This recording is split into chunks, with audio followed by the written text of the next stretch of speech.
दर्शकों, आज हमारे साथ हैं पंडित श्री प्रकाश उपाध्याय जी, जो कि काशी क्षेत्र के माने जाने ज्योतिष और कर्मकांड विशेषज्ञ हैं। और आज वर्तमान में, जैसा कि आप जानते हैं, पितृपक्ष चल रहा है, तो तमाम प्रश्न आपके दिमाग में आते हैं कि ये पितृपक्ष क्या है, क्यों मनाया जाता है, या तमाम प्रश्न हैं।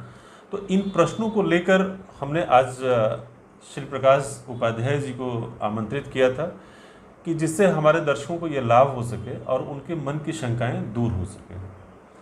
तो दर्शकों, हम परिचय तो दे चुके हैं और हम आपके बिहाफ पर पंडित श्री प्रकाश उपाध्याय जी से कुछ प्रश्न करेंगे। दरअसल ये प्रश्न आपके अपने हैं जो हम पूछेंगे। निश्चित ही आपको लगेगा कि ये आपके प्रश्न हैं और आपकी ये क्यूरियोसिटी है जानने की कि ये सब क्यों होता है, क्या है।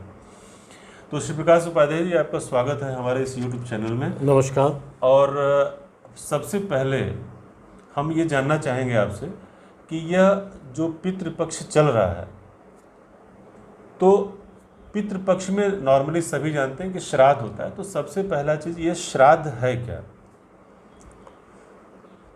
श्राद्ध वह कर्म है जो किसी भी व्यक्ति की मृत्यु के उपरांत किया जाता है।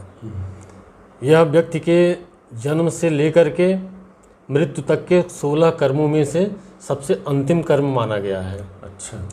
इसको सही ढंग से, सही तरीके से आचार्यों के द्वारा संपन्न कराया जाता है। बिल्कुल बढ़िया।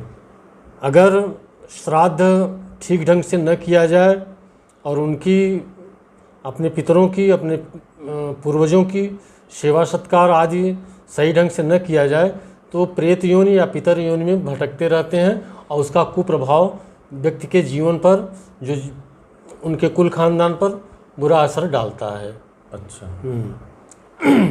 श्राद्ध कहा भी गया है, श्रद्धापूर्वक किसी को जो अर्पण किया जाता है उसे श्राद्ध कहते हैं। बिल्कुल सही बात है। श्रद्धया इदम श्राद्धम, श्रद्धापूर्वक जो भी कार्य प्रेत एवं पितरों के निमित्त किया जाता है, उनकी आत्मा की तृप्ति के लिए, उनकी आत्मा की शांति के लिए श्रद्धापूर्वक उन्हें जो अर्पित किया जाता है पिंडदान के रूप में, उसे श्राद्ध कहते हैं। तो दर्शकों, आप निश्चित रूप से समझ गए होंगे कि श्राद्ध होता क्या है। यानी आप अपनी आंतरिक श्रद्धा से अपने पितरों को उनकी सेवा में जो अर्पित करते हैं या उनकी मुक्ति के लिए जो भी आप प्रयास या उस दिशा में जो श्रद्धापूर्वक कार्य करते हैं, वही श्राद्ध है, जैसा कि पंडित श्री प्रकाश उपाध्याय जी ने आपसे बताया।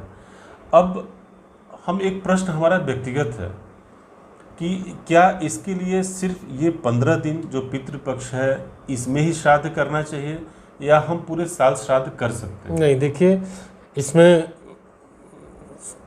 दिक्कत ये होती है कि श्राद्ध कर्म जो होता, श्राद्ध कर्म और पितृपक्ष का एक दूसरे से कोई लेना देना नहीं होता है। अच्छा। श्राद्ध कर्म व्यक्ति का 16वां और अंतिम संस्कार होता है। अच्छा।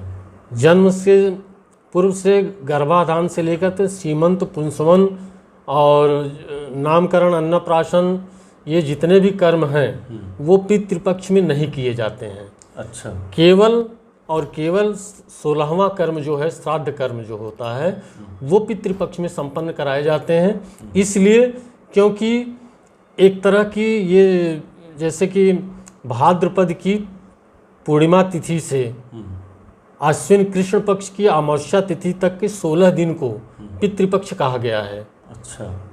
और इस पितृपक्ष में देखिए, नहीं, मेरा प्रश्न आप समझिएगा। हम पितृपक्ष के बारे में सिर्फ एक बात जानना चाहते हैं, जो ऑलमोस्ट मैं समझता हूँ कि हर हमारे दर्शकों में से अधिकतर लोग ये जानना चाहेंगे कि जो श्राद्ध का कर्म है, क्या यह इन 15-16 दिनों में ही होना चाहिए या हम इसको इसके बाद या इसके पहले भी कर सकते हैं? नहीं, ऐसा है ना, श्राद्ध कर्म अलग चीज़ है और त्रिपिंडी चीज अलग चीज़ है। अच्छा। त्रिपिंडी जो होती है वो पितृपक्ष तो उसके लिए बनाया ही गया है। अच्छा। कि इसमें त्रिपिंडी श्राद्ध करें और अपने पितरों की। अच्छा, तो एक प्रश्न हम आगे बढ़ने के पूर्व फिर आपसे जान लें। जरूर। कि श्राद्ध तो हम में से लगभग सभी लोग जानते हैं। अब मान लीजिए मैं ज्योतिष और वास्तु कर्म से जुड़ा हुआ हूँ तो मैं भी जानता हूँ, लेकिन बहुत सारे दर्शक हमारे नहीं जानते कि ये त्रिपिंडी श्राद्ध होता क्या है। त्रिपिंडी श्राद्ध 3 पिंडों की स्थापना करके और उनके सामने ब्रह्मा, विष्णु और महेश 3 रुद्र कलशों का और विष्णु कलश का और ब्रह्म कलश का स्थापना किया जाता है और उनके सूक्त का पाठ किया जाता है। ब्रह्म सूक्त का, पुरुष सूक्त का और रुद्र सूक्त का पाठ करके और अपने 3 पीढ़ियों के पूर्वजों का 3 पीढ़ियाँ, जैसे पिता के कुल के और माता के कुल के, यानी नाना नानी, उनके पिता, उनके माता, फिर उनके पिता, उनके माता, ये 3 पीढ़ियाँ मातृकुल के और 3 पीढ़ियाँ पितृकुल के लोगों का श्राद्ध किया जाता है। इसी को त्रिपिंडी श्राद्ध बोलते हैं। चलिए, बहुत अच्छा। तो आपका कहना ये है कि त्रिपिंडी केवल पितृपक्ष में ही किया जा सकता है? नहीं, इसमें भी ये है, त्रिपिंडी कभी भी किसी भी समय कराया जा सकता है। इसके लिए वैसे तो साल में 4 महीने, पितृपक्ष के अलावा 4 महीने और बताए गए हैं, कार्तिक, मार्गशीर्ष, पौष और माघ। अच्छा, मतलब जो अब से आने वाला समय आगे का है ये भी उसमें किया जा सकता है? उसमें भी किया जा सकता है। अच्छा। और एक मान्यता ये भी है कि जब पितृपक्ष या पितृदोष ज़्यादा प्रभावी हों, घर में अभाव और रोग व्याधि, नाना प्रकार के कष्ट, पीड़ा, दुर्घटना ये सब होने लगे तो समझ लेना चाहिए कि ये पितृदोष का कारण है। तो ये अमावस्या, चतुर्दशी और नवमी तिथियों में, चतुर्थी तिथियों में, नवमी तिथियों में ये कभी भी कराया जा सकता है, जब विशेष रूप से आदमी समझे कि हमारे ऊपर ये दिक्कत आ रही है। तो अभी तक आपसे जो हमारी बात हुई है उसमें हमने समझा कि पितृपक्ष के अलावा भी हम श्राद्ध कर्म कर सकते हैं, बाकी के 4 महीने जो आगे के हैं उसमें, और हमने त्रिपिंडी श्राद्ध को भी समझा कि त्रिपिंडी क्या होता है। अच्छा गुरुजी, अब हम आपसे एक बात ये जानना चाहेंगे। जनरली एक प्रश्न उठता है, एक तिथि इस पितृपक्ष में बहुत ज़्यादा मान्यता है, वो है मातृनवमी की। तो मातृनवमी विशेष क्यों है इस पितृपक्ष में? देखिए, मातृनवमी ऐसी माताओं और बहनों, बेटियां, बहुओं के लिए बनाया गया है जो सुहागिन होकर के होती हैं, जो सुहागिन होती हैं और उनकी किसी कारण से मृत्यु होती है। अकाल मृत्यु या नहीं, अकाल या सामान्य कोई भी मृत्यु हो, उनकी आत्मा की तृप्ति के लिए, उनकी आत्मा की शांति के लिए उनके लिए एक विशेष दिन बनाया गया है नवमी की।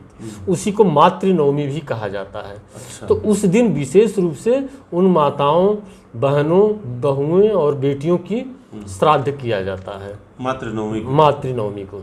अच्छा, अब गुरुजी आपसे एक प्रश्न और मैं जानना चाहूँगा, क्योंकि अपने डे टू डे जो इंटरेक्शंस होते रहते हैं तो उसमें से कुछ प्रश्न आते हैं। जैसे आपने अभी जिक्र किया कि हम आने वाली, जैसे पिता, माता या प्रपिता और परपिता और इस तरह से 3 पीढ़ियों का करते हैं। मान लीजिए हमारा या किसी एक हमारे दर्शक हैं, उनका प्रश्न था ये कि यदि हमारे भाई की मृत्यु हो चुकी है, उनके परिवार में कोई नहीं है, तो हम जब त्रिपिंडी श्राद्ध करते हैं तो क्या उस श्राद्ध में हम भाई को भी ले सकते हैं? एकदम ले सकते हैं। भाई ही नहीं, यहाँ तक कि अपने जो नज़दीकी रिश्तेदार होते हैं सबका उल्लेख किया जाता है, सबका तर्पण किया जाता है। आपने 3 पीढ़ियों का उल्लेख किया, लेकिन उनके साथ उनके साथ साथ जो भी, यहाँ तक कि बालक हों और नौजवान हों या वृद्ध हों, लेकिन वो आपके मातृकुल के, पितृकुल के न भी हों, जैसे फूफा फूफी हुए या और इस तरह से रिश्तेदार हुए, तो उनका भी उल्लेख किया जाता है और उनको भी मार्जन तर्पण और उनका भी श्राद्ध किया जाता है। बहुत अच्छा। तो मैं समझता हूँ कि इस बात का उत्तर बहुत सारे लोग चाहते होंगे। और अंत में एक प्रश्न और आपसे पूछना चाहूँगा कि नॉर्मली जब हमारे जो लोग क्लाइंट्स आते हैं या हमारे पास बैठते हैं, जब बात होती है स्पेशली श्राद्ध की, तो एक आता है कि भाई हमारे कुल में तो सारे लोग जो हैं ऊपर के जा चुके हैं, लेकिन ससुराल पक्ष से क्या इसका कोई संबंध होता है क्या कि सास ससुर यदि जीवित हैं तब तक हम नहीं करेंगे? कुछ ऐसा है? नहीं, ऐसा कुछ नहीं है। सास ससुर जब तक जीवित हैं तब तक वो नहीं है। आपकी इच्छा है। ये श्राद्ध तो अलग चीज़ हो गई।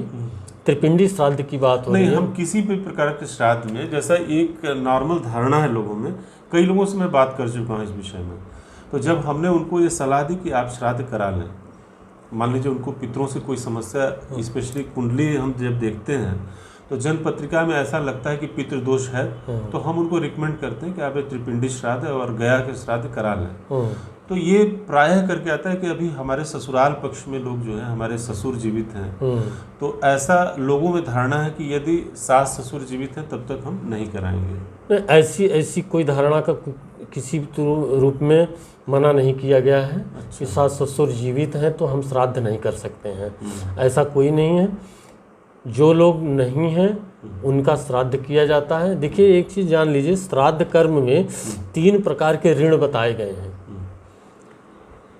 देव ऋण, ऋषि ऋण और पितृ ऋण। देव ऋण और ऋषि ऋण के लिए तो आप साल भर कुछ न कुछ मंदिरों में जाते हैं, पूजा अर्चना करते हैं और वो सब करते रहते हैं, तो वो तो ऋषि ऋण और देव ऋण तो उतरता रहता है, उसके लिए आपको कहने की ज़रूरत नहीं होती है। लेकिन पितृ ऋण के लिए बारे में कोई व्यक्ति जल्दी सोचता नहीं है, तो इसके लिए ही विशेष रूप से पितृपक्ष का महीना बनाया गया है। होता क्या है कि हमारे शास्त्रों पुराणों में ये कहा भी गया है कि ये 15 दिन या 16 दिन का जो पितृपक्ष होता है, इसमें एक प्रकार की ब्रह्मांडीय ऊर्जा उत्पन्न होती है। वो ऊर्जा पृथ्वी लोक पर अवतरित होती है और उसके साथ साथ पितर योनि या प्रेत योनि में जो भी पूर्वज होते हैं वो भी आते हैं।